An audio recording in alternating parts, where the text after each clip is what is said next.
CBS The Young and the Restless spoilers. Billy Abbott had always been the restless one, the brother who longed to prove himself but often sabotaged his own potential in the process. For years, Jack had tried to guide him, to mold him into the kind of man who could balance ambition with discipline, who could carry the Abbott name with the same gravitas that their father once had. But Billy's heart had always outrun his head, his desire for quick victories leading him down roads littered with reckless choices. Now, in the midst of Kane Ashby's rise as a dangerous rival, Billy once again stood at a crossroads. He wanted to grow up, to step into the future with strength and clarity, to finally silence those who doubted him. But the path he was choosing, the path fueled by anger and obsession, was leading him in the wrong direction. Jack could see it clearly. He always could when it came to Billy. For all of Billy's charisma, his humor, his passion, there was a darkness beneath the surface that could turn destructive when left unchecked. Kane had struck a nerve in Billy, reopening old wounds of betrayal and competition, igniting a fury that blinded him to reason. Billy wanted vengeance, plain and simple. He wanted Kane destroyed, humiliated, erased from Genoa City once and for all. But in his rage, Billy uttered words that chilled even himself, that the only way to truly eliminate Kane was to kill him. The suggestion hung in the air like poison. Billy's voice had been filled with conviction, but behind it was desperation, the kind that comes from a man who feels cornered by his failures. To him, Kane represented not only a business rival but a personal demon, a man who had outmaneuvered him and taken pieces of his life that Billy believed belonged to him. Yet as the words left his mouth, Jack's reaction was immediate. Calm but firm, he shut the door on the idea. Murder was not only a crime but a line that could never be uncrossed. Jack had made mistakes in his life, yes, but he had never allowed himself to step so far into the darkness that redemption became impossible. If Billy wanted to grow, to finally step into maturity, it would not be by spilling blood. It would be by using his intelligence, his instincts, and his Abbott name to fight with honor, or at least with strategy. Jack laid out the truth with clarity. Kane was already guilty, already stained with crimes that he believed were hidden. Kane had blood on his hands, a murder that still lingered in whispers, a violent attack that had left Nick Newman gravely injured. These were not baseless suspicions. These were shadows in Kane's past that Jack believed could be dragged into the light. The key was evidence. The Abbotts didn't need to commit a crime to destroy Kane. They needed to expose the ones he had already committed. Billy bristled at the thought. To him, justice felt too slow, too fragile, too easily manipulated by men like Kane who knew how to cover their tracks. He wanted decisive action, a clean strike that would end Kane's reign in one blow. But Jack reminded him that Kane was not invincible. He had weaknesses, every man did.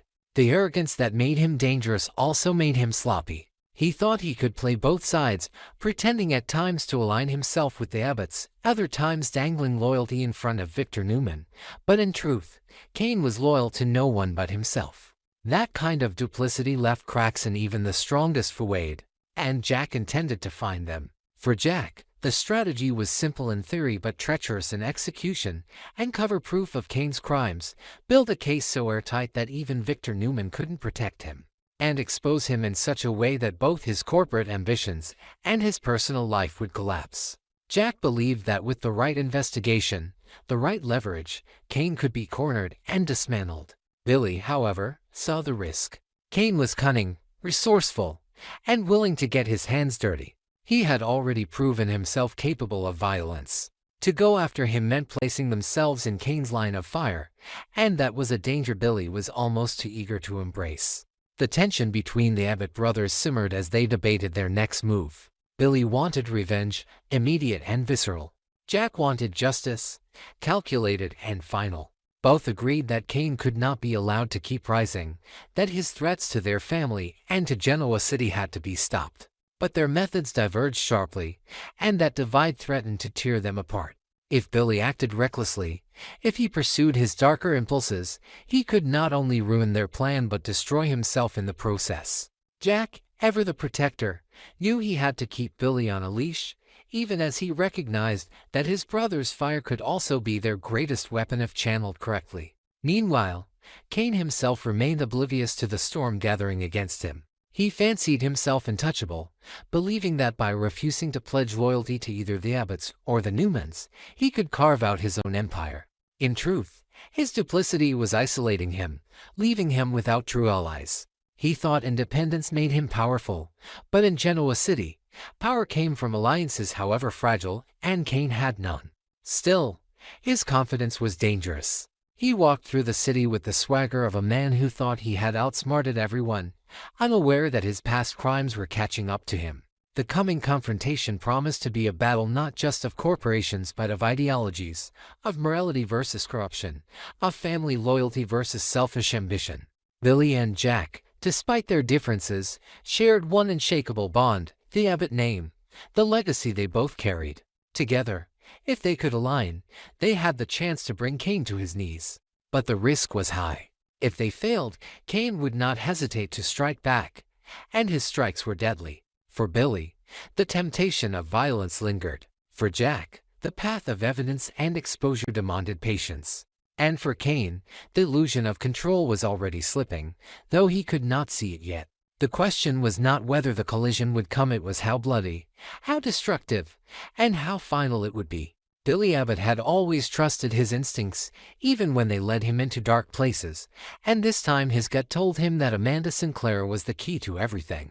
For weeks, he had suspected that Kane was hiding crimes far more sinister than corporate fraud or manipulation. Kane's arrogance, his sudden wealth, and his desperate attempts to erase ties to his past all pointed to something bigger, something deadly. Amanda had been too careful, too nervous. Every time Kane's name came up, Billy could sense it in her eyes. She knew more than she was willing to admit. And if she knew, then Jack was right. She might be the only chance they had to finally expose Kane and bring his empire crashing down. But Amanda was a woman who measured her words, who weighed every choice with the precision of a lawyer who understood just how dangerous the truth could be. If they pushed her too hard, she would shut down. If they waited too long, she might never get the chance to speak. Jack urged patience. He reminded Billy that Amanda wasn't just withholding information, she was protecting herself. Whatever secrets she carried were powerful enough to ruin Kane, but they were also dangerous enough to put her life at risk. And Kane, sensing betrayal, was not a man who forgave easily. Jack's caution was well-founded, but Billy's urgency was louder. He had seen too many people fall victim to Kane's schemes. Waiting for Amanda to come around might mean losing her entirely. That fear came true sooner than either of them expected. Amanda vanished. Word spread quickly through Genoa City that she had been taken, her absence too sudden, too violent to be anything but a kidnapping. The thought of her, terrified and alone, broke through the Abbott brothers' disagreements. For Billy, it was proof that Kane was already ahead of them, silencing the one person who could unravel his carefully woven lies. For Jack, it was confirmation that Kane's crimes went far deeper than anyone had admitted. The stakes were no longer just about business, they were about life and death. In captivity, Amanda's resolve crumbled. She had always been strong, always proud of her ability to hold her ground, but Kane's grip had grown too tight. Tears stained her face as she finally confessed the truth she had been hiding. Kane had killed Colin. The revelation was earth-shattering. Colin, long the black sheep of the Ashby family, had lived a life of deceit and manipulation, but even he had not deserved to die at the hands of his own son. Kane had not only killed him but forced him, in his final hours, to rewrite his will. The forged documents gave Kane power, wealth, and a legacy built entirely on blood and fraud. Amanda had seen the evidence, had held the documents, had pieced together the timeline. The truth was undeniable, and now, in her desperation, she revealed it all. What Kane did not know was that Amanda had made copies. The lawyer in her had always prepared for the worst, always protected herself with contingencies. Hidden away were records of the forged will, notes that tied Kane directly to Colin's murder, evidence that could destroy him in both the court of law and the court of public opinion. Kane's paranoia had been justified, but his attempt to silence Amanda had only delayed the inevitable. The more he tried to bury the truth, the more it threatened to explode. Meanwhile, Jill Abbott made her dramatic entrance in Nice. Her rival was not subtle. Jill never did anything quietly, and the ripple of her presence shook Kane's confidence. Jill had always been able to read Kane, had always known when he was lying, and the mere sight of her in the city where he thought himself untouchable made his forehead crack. To Jill, the rumors swirling about Colin's will, about Kane's sudden dominance, had never sat right. She was determined to look him in the eye and demand answers, and Kane, for all his bravado, could not stop the tremor of fear that passed through him. Jill's love for her family, her loyalty to the Abbotts, and her refusal to be manipulated made her a force even Kane could not dismiss. But Kane was not without his own moves.